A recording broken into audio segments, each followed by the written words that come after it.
What if I told you that you could design and live the life that you want on your own terms? Would you do it? Would you take a leap into the unknown? Or would you settle for a life of limits, a life of safety but lacking true meaning? Zeph and Moses Blacksburg here, and I'm on a journey to help you ignite your inner passions, let go of your fears, and get more out of life. Will you join me and make this year your year of purpose? Welcome to the Year of Purpose podcast. Hey everyone, Zeph and Blacksburg here, and I have the great pleasure to introduce you to Hal Price. Hal is a heroic heart specialist, an international best-selling author, and an inspirational speaker. His marketing and branding career spans 38 years, where he has managed numerous sports celebrities, including four-time NASCAR champion Jeff Gordon, and the fourth-generation athlete in the U.S., Adam Petty. Hal has also directed multi-million-dollar sports and branding programs for Fortune 500 companies, including the Coca-Cola Company and Miller Coors. How's it going, Hal? Man, it's never this. I'm the best me I've ever been today. Thank you, Zeph. And it's really because I found my purpose. And I want to honor you for stepping up bigger in the world to help people of all ages begin to connect with who they are and why they're here, what their destiny is, and to really live a life of passion. So I've been off purpose for a long time. I was close to it, but it wasn't until I really found out what I'm here to do that I began to thrive and find out that I'm the best me ever. So thank you for bringing your special brand to the planet to help people connect. Well, thank you for spending some time with me today, and I really think that that's a great way to put it, is I'm the best me right now. I think that's really great. You kind of mentioned something there real quick, and I'm actually going to kind of jump right into it if it's okay Sure. with you. You talked to me on the phone a little bit, and you told me a little bit about this heart awakening that you had that's kind of led you to where you are now. This happened at the beginning of last year. Do you mind kind of sharing your story with us? Because I think that that's really going to be a good launch pad for where we're going today. Glad to, Zeph. And so, again, almost exactly a year, February the 25th of last year, I was awakened. I call it a rude heart awakening. My arms were tingling, my chest was pounding, and I got up at 4:24 in the morning and thought that it might be my last day on the planet. And I took my blood pressure because I have a machine here that I can do it, and it was like 188 over 117 and like 90 plus beats a minute. And I live alone, so the first thing I did was I went and found my will in my storage room, and I wrote a note to my sister and told her how much she meant to me, and I unlocked my front door in case I didn't get up, and I laid it down there so people could find my will. And the funny thing was for me, when I turned around to walk away from my will, I realized I just laid my will down, my emotional will, my spiritual will. And I went back and I picked it up and I just said, you know what? Today's not the day I'm going to die. And I went to the hospital and they said, for a fat guy, you're in great shape. I weighed 320 pounds at that time. I'm down 82 pounds since then. Congratulations. Yeah. And it was just a commitment to being vibrant instead of victim. I mean, it was a simple shift, but it took that heart awakening for me to say, I'm not living my purpose. I'm living my life for everybody else, and I have ever since I was a child, because parents tend to take their dreams and push them downhill. And that's one of the reasons why I created the Heroic Heart Effort. We'll talk more about that in a little bit. But that was my heart awakening, and it just called me to take the pressure off of myself to live for everybody and to receive the gift of living for who I am and what I'm meant to do and finding my divine purpose. So I moved into that, and all of a sudden things came back to normal. And I went to my employer the next day, and I just said, here's an important discovery that I've made in the last day and a half. I love you very much, and I love this company, but I didn't know until today that I love me a whole lot more. So I need to go and get on purpose, and I'm going to take my time and let's find a good way to let me transition. But I left on May the 5th of last year, and since then I've published 2 books and become an international best-selling author, and writing a series of children's books, and just trying to help kids find their purpose and parents allow them to live their purpose as well. So needless to say, choosing yourself has clearly made a big improvement in your quality of life. And I mean, It's pretty obvious. I think everybody kind of has to do that because it can Yes. lead you down a pretty tough road. What happened in that moment where you kind of turned around and looked at your will? Like, what goes through your mind when you're like, I could give in right now and this could be it, right? Like, but you kind of have, there's some sort of transformation, right? Where you Yeah. have this moment of like, I could just give up right here.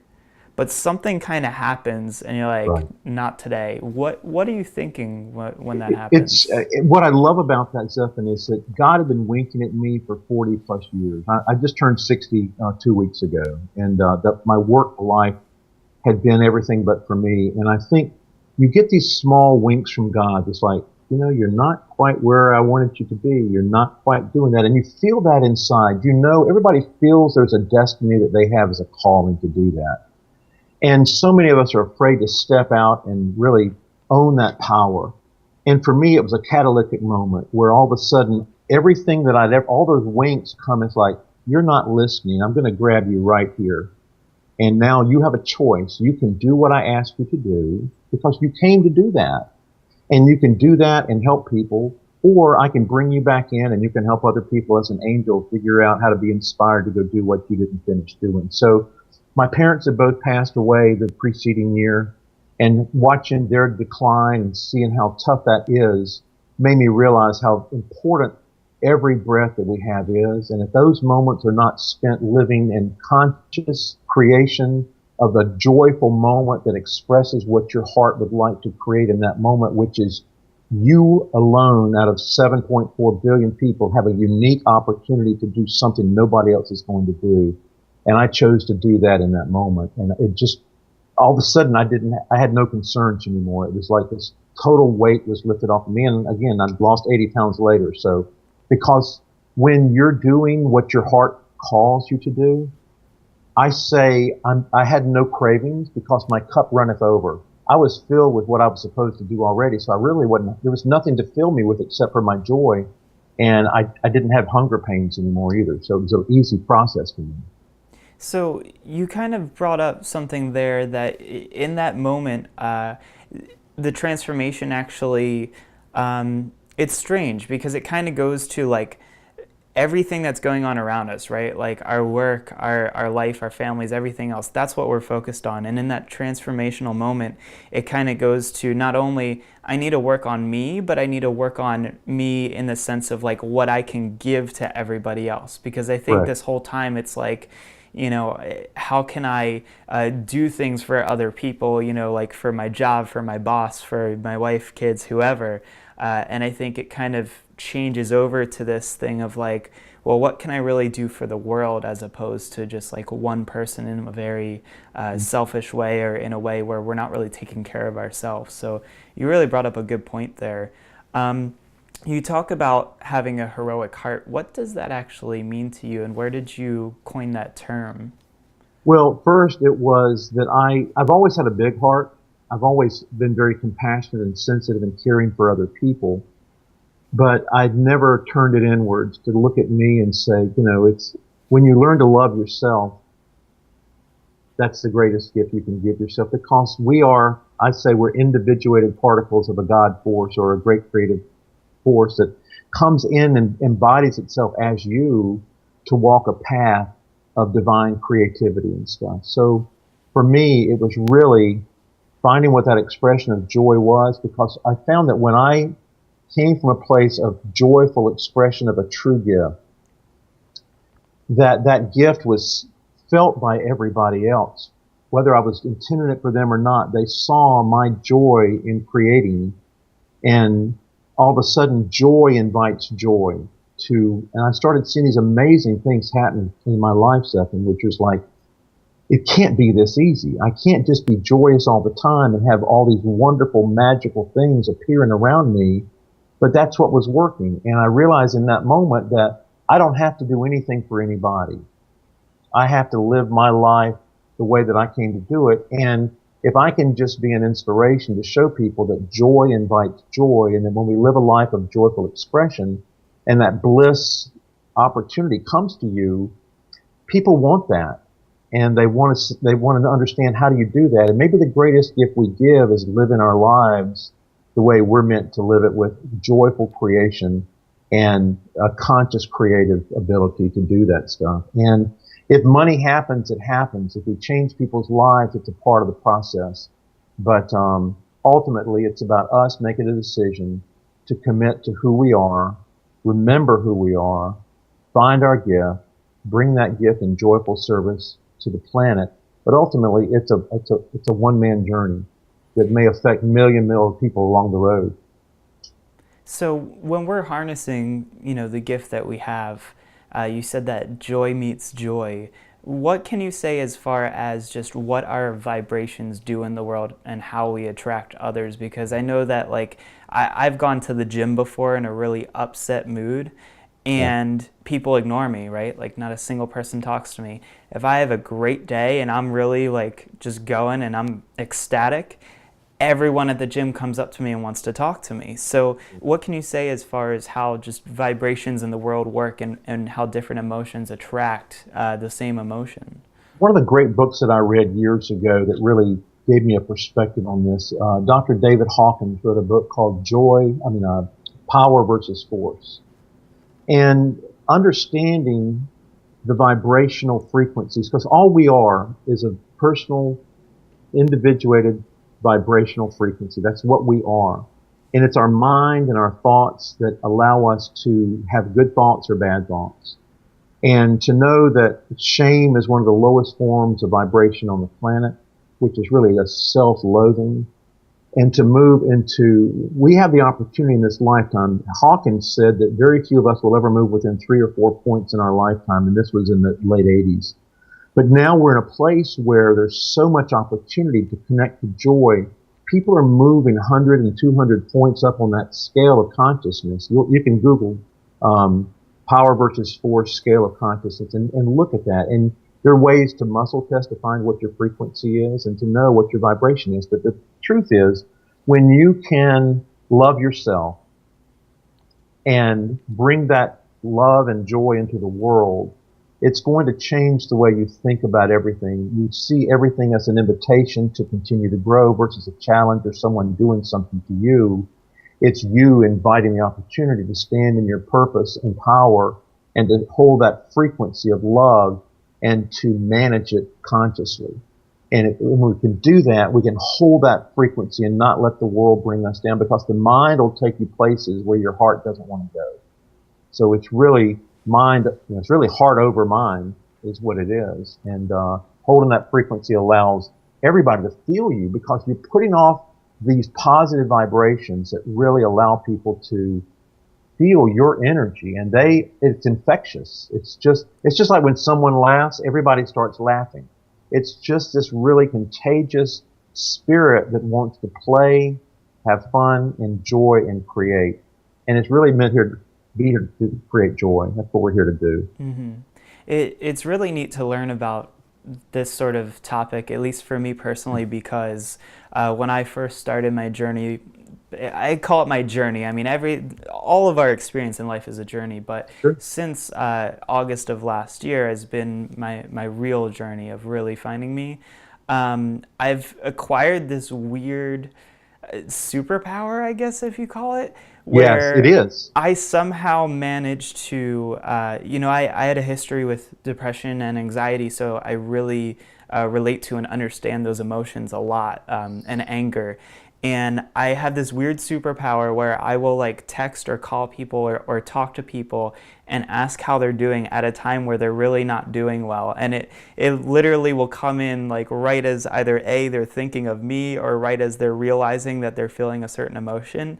Mm. And it scares me a little bit, it scares them a little bit, but I've had this weird ability to kind of feel sympathy for people who are hundreds of miles away, without having any sort of nonverbal cues or social media cues as to where they are in life or what they're feeling. We all have that ability, Zephyr. We really do. And when we can get out of our thinking mind and get into our heart and our feeling purpose, the heart puts out more signals than the brain does. And there's a great thing called heart math and some other wonderful things about resonance and everything else that really helps you understand the power of the heart. So, as they say, if you ask, ask it's given, knock and the door is going to be open to you. So it's really a conscious choice to feel having something and to allow that to come into the world. But you feel people. And when something's out of kilter within your world, you can feel that. And then that your mind's inspired or your heart's inspired to think of that person and to give them a call exactly when they need it. So it's a gift that everybody has. Obviously, you've refined yours very early, and I acknowledge you for doing that because it's a special power that's going to serve you extremely well as you move into older age. Thank you, thank you. So clearly, the heart is obviously one of the most important parts of our body, both physiologically to keep us moving, but just in interacting with the world and this experience and this journey that we're on. So I know that it plays a really important role for you. Let me go back and answer your other question. Yeah, go ahead. Here was your question. Your question was, what did I do to claim my heart? Mm-hmm. Okay. And so the first thing that I really had to understand was that I have to have congruency, alignment, and integration between my heart and my mind to be able to line myself up so that my words match my thoughts, match my actions, and that I'm in congruency. So it's really about being authentically who you are from a heart perspective. Number one, that's the first thing, and to make conscious choices from that place of love in every moment. Secondly, it was really to remember that I have a very unique gift, that I was chosen to bring that gift, and I came here to bring that gift to the planet. And to not fulfill that creates some unrest in me my whole life. And people are always like, I know I'm here to do something bigger. I know I'm here to do something better. And most people never come close to stepping into the direction of what that is, but it's really taking action to find out and remember who you are and then find that gift. And we'll talk about that algorithm system that I've set up to help people do that in a few minutes. And then it's really about, having the courage to take that journey, to be able to step out into trust, step out into faith, step out into a blind belief that if I do this, I'm going to be okay, because it may not pay my mortgage for a while, or it may not, feed me for a while. But if you stay where you are, I assure you that it's a life that's not well lived. It's a life of getting the gold watch, which our parents, wanted us to do. When I left Coke to manage Jeff Gordon, my father called me and said, "You've got to be crazy.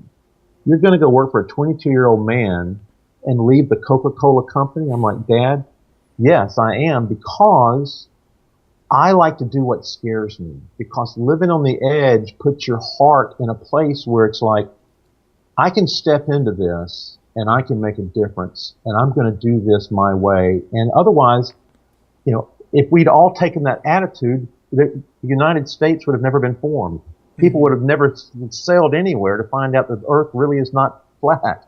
So it's that need to go and push yourself to be the greatest you're meant to be in this lifetime that really pushes us all forward. So a heroic heart is really finding who you are, living that purpose, having the courage to stay in alignment with that, and never turning back, and never second guessing yourself. It's being in that position in every breath, if you can. It's hard to hold. So in finding that, because I know that this was something I really struggled with, and I think a lot of other people do too, I'm big on asking the right questions, right? So like when I was asking myself these things, I was saying like, what is my purpose? And the problem is that's not really the right question to ask. Right. And I got stuck for a really long time on like just feeling, I don't even know what the emotion was, just almost empty because I didn't have an answer. What do we do when we're not really sure what gift we actually have to give to the world? Because, I have friends of mine who have identified certain qualities in me, but these were things that I was totally oblivious to. So how do I, as someone who is searching for this and at least trying to define what my particular gift is, how do I find that? One of the things that's a pretty simple process, Ethan, is I'm also a passion test facilitator for kids and teens. And one of the key questions that you can ask yourself is, I'm happiest when I'm blank. Go to moments where you've been doing something where you feel so uplifted, making such a contribution to the world, where you feel so fulfilled in that one moment, and capture that feeling. It's the feeling that you want to have of what you're doing and who you're with and what you're doing. And to begin to really identify, this is a feeling that I would like to feel every day of my life. What is that? And we all get glimpses of it really early. We come in pure joy. And then all of a sudden we get this package that's put on, this belief package from everywhere that it's meant to protect and nurture and make us a part of a tribe so that we don't get off the reservation too early. And we know who to trust and who to believe and what to believe and who to pray to and what schools to go to and who's good and who's bad and all that stuff. But that clouds us down because kids just love. That's all they do. And that's why I love working with children, because it helps me stay connected to that. But you see that joy that they have in playing and in creating and writing and drawing and things like that. And inside that, there's something that you're meant to do to keep that feeling. So the question is, what do I love doing? And make a list of 5 things and say, I like this. When I'm doing this, I'm happier than when I'm doing this. And go through a process of elimination to say, these are the 2 things that I have to have in my life. And maybe it's a hobby, that's one, but the other could be a career or a profession.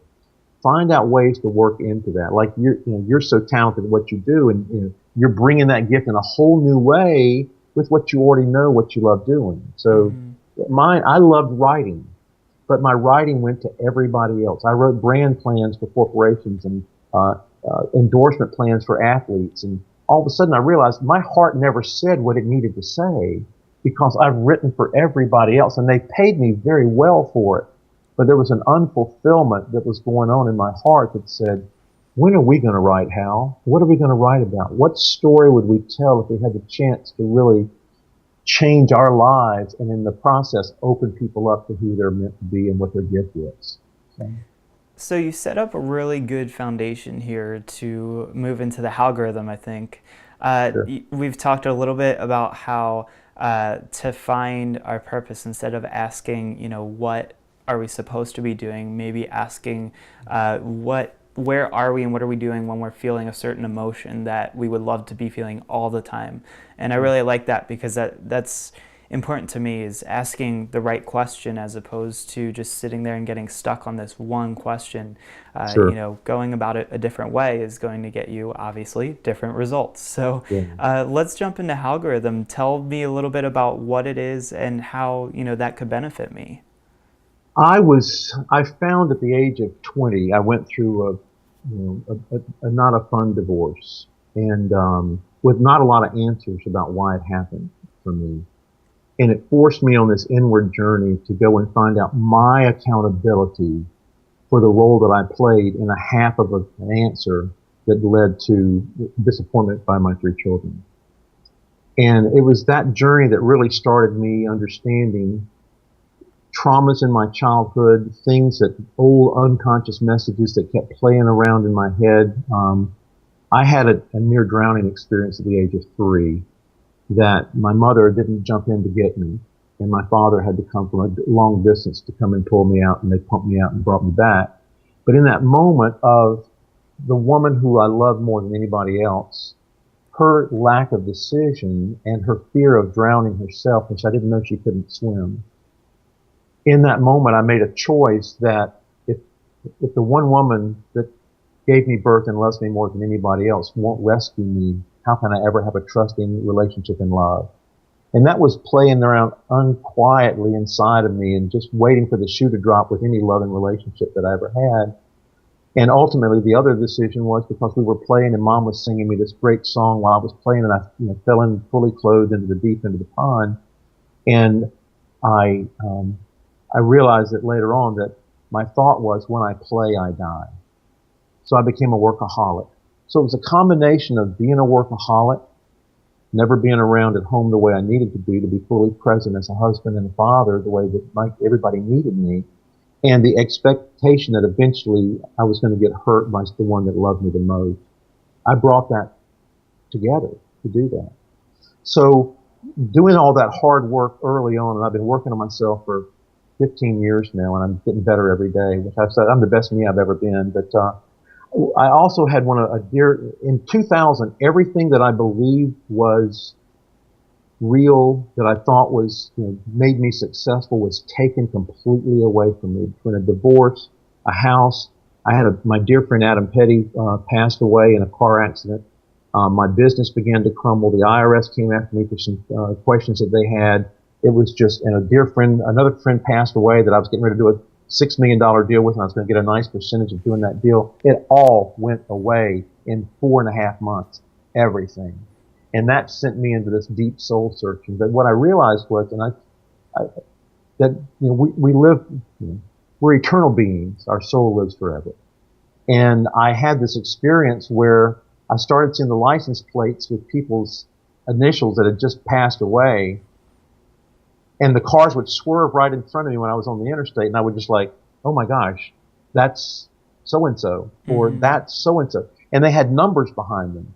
And I know this sounds crazy. And again, I've been at corporate America. I'm pretty well founded, but I'm also on a journey to understand the mysteries of life. But I started seeing these numbers, and I knew that they were talking to me.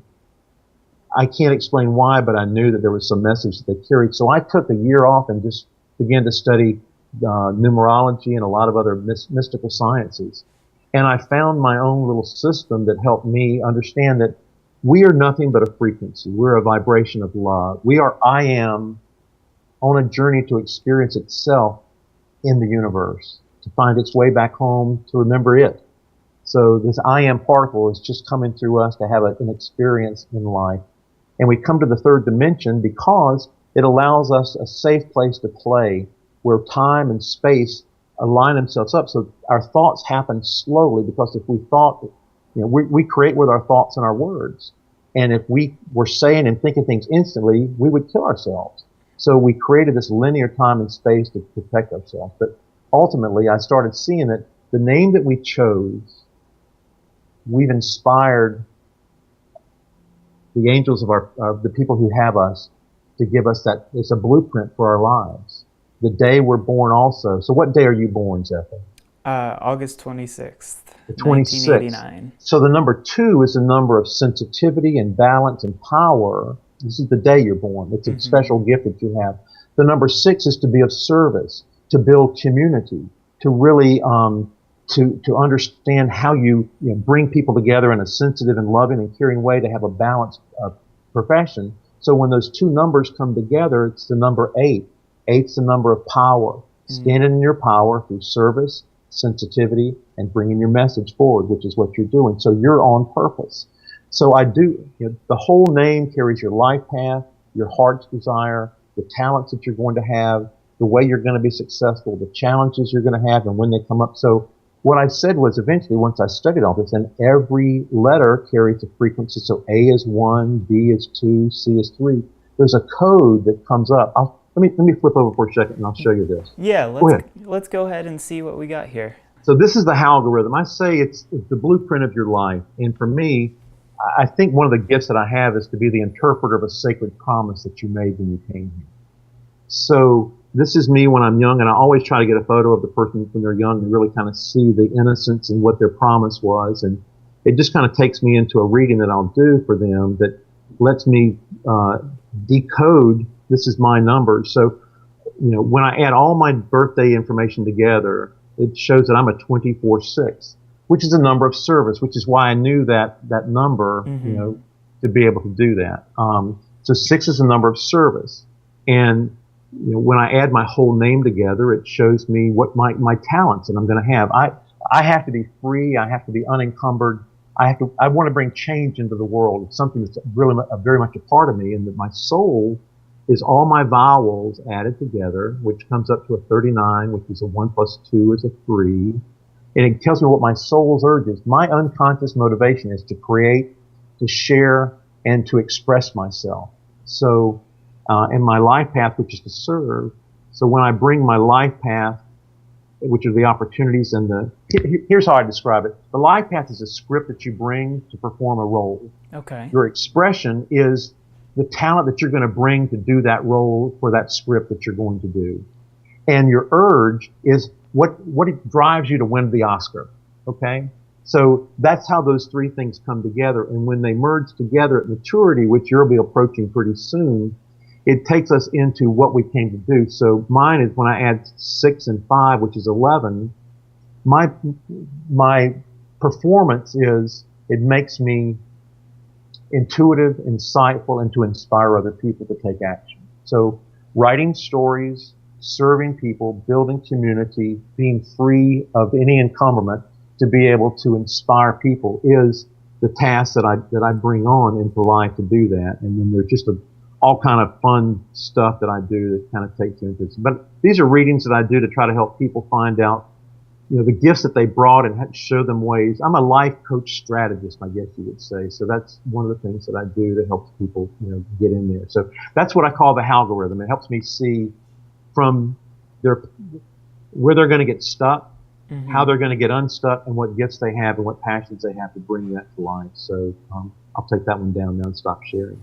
So anyway, it's just a system that I've used. I've been doing readings for years, but I'm just now starting to really make it a business as well. So I love doing it. That is really neat. So I'm sure a lot of people get kind of surprised by what comes up when you do that for them.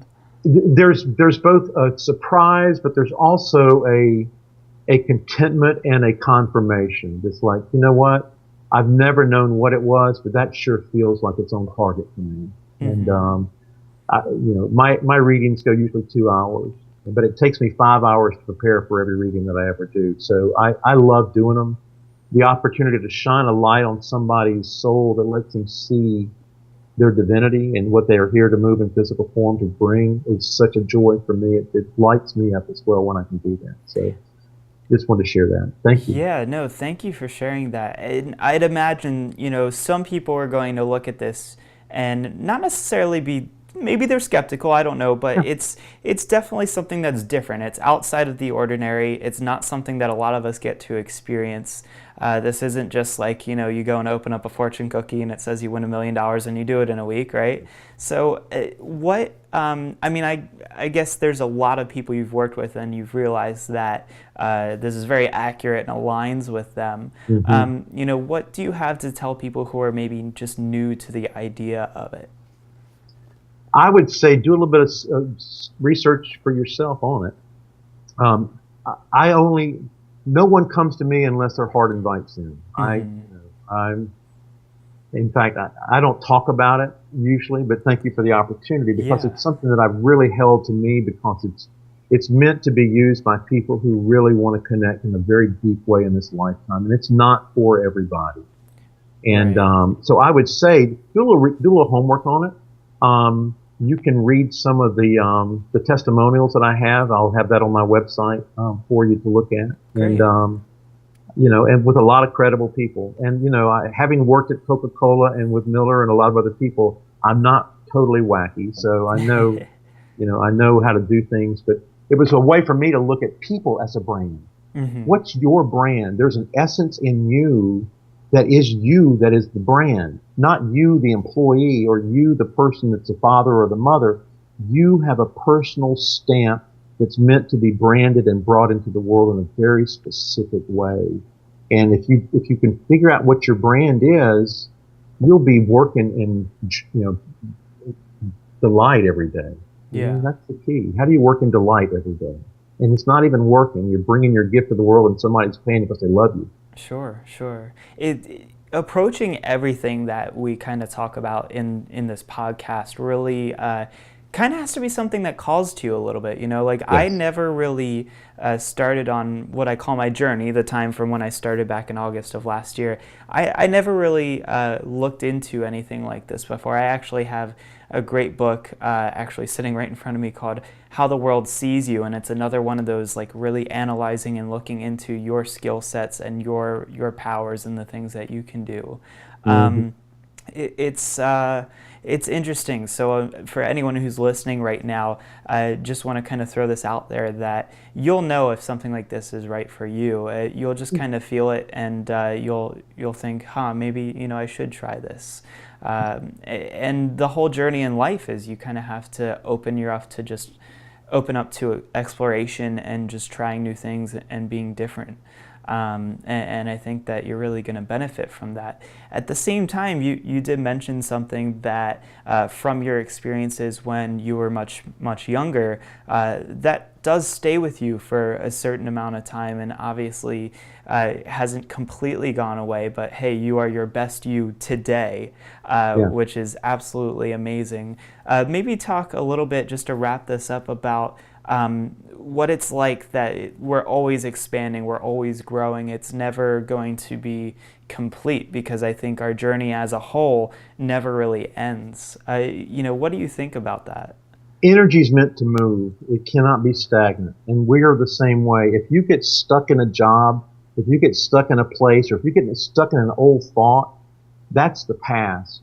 And when you're stuck in the past, you cannot move forward. And you're going to reinvent the past to remind you how bad you are stuck in the past. So that old past living invites old past living to come back and reevaluate it in a whole different way. So you get the same experience with a different face attached to it when it happens that way. So you will know that what you're thinking is by what you're inviting into your life. So if you can't break free of that, you're going to have a life of stagnation. You're meant to thrive. You're meant to be glorious. You're meant to be brilliant. You're meant to be amazingly inspirational to yourself.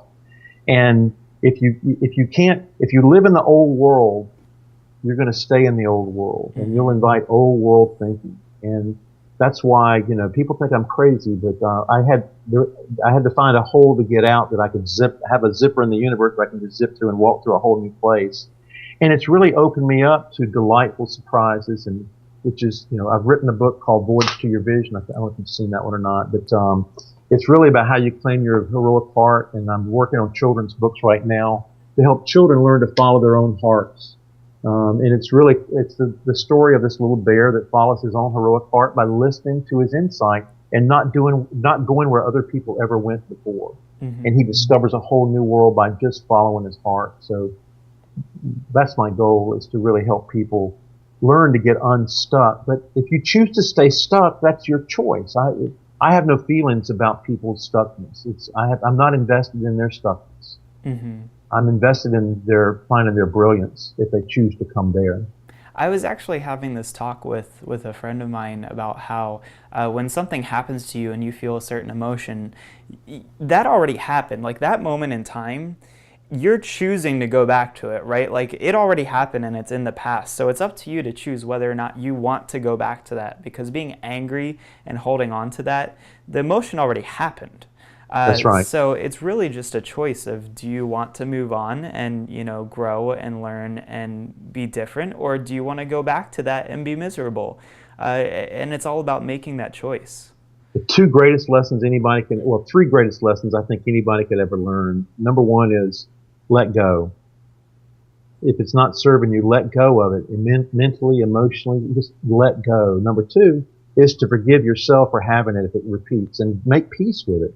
Forgive it, bring yourself back, and then ultimately find out who you are and learn to love yourself exactly the way you are, because we're made perfect.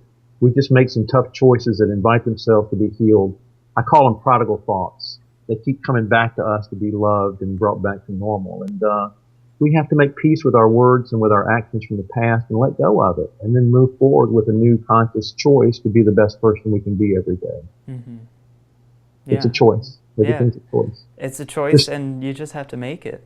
Just like I chose to live, I picked up my will. It's a choice of free will. What do I choose to do? Do I want to be a victim, or do I want to be vibrant? If I'm going to be vibrant, I'm going to move in a whole new way and act a whole new way and think a whole new way, because being stuck doesn't take me there. Yeah. Well, I applaud you 100% for making that choice to, stay here and continue to share your gift with everyone. It sounds like you've got a lot of really exciting things come up for you. So, what's next for you in 2015? What sort of goals do you have, and what are you doing? Well, I still have 30 pounds I want to lose. Awesome. So it's just, to me, to get down to a weight that's really healthy. Yeah. Just an ongoing choice is to be very conscious with what comes out of my mouth and what comes into my mouth. Mm-hmm. So I really want to be conscious with that. And I've got a series of books that I'm writing. So a couple of things I'll show you was, I've got here's my dream. Let me tell you my dream. Let's hear it. Because I got stuck for a lot longer than I think people should get stuck. But I got out. I found the way to get out. So my dream is I see a world where children come in, they have the opportunity to learn who they are, why they're here, what their gifts are, what their purpose is, and they're supported by people and parents in a community that allows them to stay connected to their brilliance and to understand how to deal with these thoughts that can hurt them over time. So as a part of that mission, I'm creating a foundation called Heroic Hearts that allows me to work with parents and children. With the parents, I want them to understand that they have a dream. Many of them squelched it many, many years ago when they were 6, 7, 8, 9, 10, whenever their parents pushed a dream on them. And if they keep pushing their dream down to their child, they're going to destine their children to a life of stuckness and never being fulfilled. So I want the parents to learn what their dream is and to touch that. Maybe it's just even a hobby. Maybe they've given up on being able to step out in the real world to do it for a living, but they've got to touch their dream every day and have the children find their dream and find their purpose and find their gifts independently. And then I'll bring them together to share how do we have a plan to support, nurture, and help each other live our passionate dreams, and how do we do that as a family? I think we're in one of the few countries that allows us the opportunity to do that. So I'm working on creating a foundation that'll do that. And then my books, let me pull up this last thing I'll share with you. Yeah, go ahead. And then we'll do that. So my next thing is to just have this little book that's, it allows, it's just a story of this little bear who, he got separated from his mother at birth, and he had a weak heart, and he's taken away from his mother at Bear Memorial Hospital and taken to the human hospital called Heroic Hearts Hospital. And he decides that he would, that once she takes him, that she sings this song that stays in his heart, just like me with my mother when I nearly drowned that time. I'm rewriting my own story for my unconscious mind, for my child to have a happy ending. That's all I'm really doing. It's a fun story. But it really allows this little bear to take a journey to find his way back through his heart, to listen to that song that plays in his heart, to feel the feeling of that being loved and nurtured, to find his mother through no other way other than listening to his heart and listening to the music that's inside of him. And it's just a long journey that he takes to be able to find his way back home. So anyway, I'm just working on that story now that'll be ready, I hope, at Easter time. And I know I'm scrolling quickly, but it's 6 chapters. It's meant to be read one chapter every night, so parents and kids learn to connect again without just devices, that they can touch, have a tangible piece of being able to really talk to each other and love each other and be held and just be nurtured, because it's a gift that I was given, that my mother read me a story and told me prayers every night, and it just made a huge difference in my life for how I came to be who I am. So anyway, that's just something that I wanted to share with you, and so that's what's next. So Eli Bear Behind is the story that's coming in Easter, and there's 9 other stories that teach the children the virtues of their hearts, to help them find their own hearts and their own way in life. So that's what's next. And our website is, we're going to probably go to halprice.org, www.halprice.org, because it'll be a place for the algorithm. It'll be a place for the children to come and learn how to get their books, and a place for people to come and learn about the magic of who they are and how to claim their own heroic heart. So that's the goal. So. Awesome. Well, hey, Hal Price, allowing children and adults alike to, rewrite their own life and their own destiny the way that they want to. And thank you so much for sharing the numerology with me. I've heard it in the past, but I've never really taken the time to look into it. So I'm interested myself in looking into that. I would love to do that for you, Zach. Awesome. So we'll have to talk about that. You're bringing magic to the planet, so I know that you've got some magic numbers in you. So. Thank you so much. And again, I honor you for stepping into your power. You're so young to help people really look at why it's important to find your purpose. And I applaud you for doing that, man. I really do. Thank you. I really appreciate that. And thank you for taking time out today. I know that these calls are a little bit long sometimes, so I want to let you go here. But hey, it was really great talking to you.